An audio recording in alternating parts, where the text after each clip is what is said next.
The Knights of Columbus will be at the forefront of preserving the legacy of John Paul II for generations to come. We will establish in Washington, D.C., a national center and shrine of Blessed John Paul II.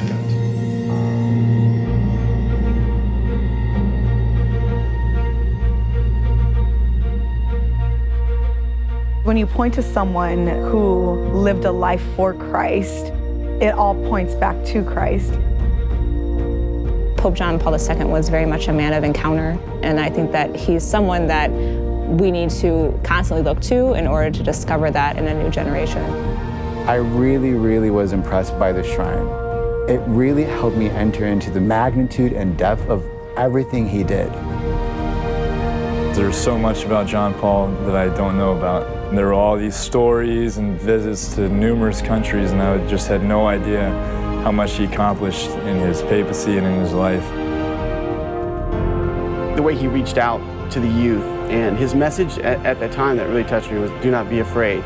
And in my life, I was just engulfed in fear. It really put some fire in me, some motivation, and he was really the main reason for my conversion back into the church. This Pope showed you how to love people, and he could love people in the hundreds of thousands, and he showed love to individual people.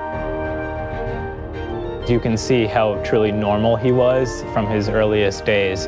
He was athletic, he was a good student, involved in drama and theater.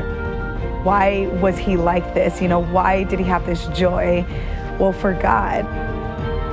You also get a sense of his spiritual nature and his mystic nature, and get to experience his first-class relic. In our Catholic faith, the belief of saints is such a concrete thing. These are real people who had real bodies with blood, like John Paul II's blood is in the relic. And that's a very real thing. It makes the faith very concrete. So much of what people were captured by John Paul II was the personal encounter that they had with him, and so you're really able to have that sort of encounter. A lot of people can say, oh, it's so hard to be a saint. That was for people in the past. Saint JP too, he went through all of those things that would have been very difficult to say yes to Christ, but he still said yes. It's very inspiring. This is a very deep and profound experience and place to make a pilgrimage to.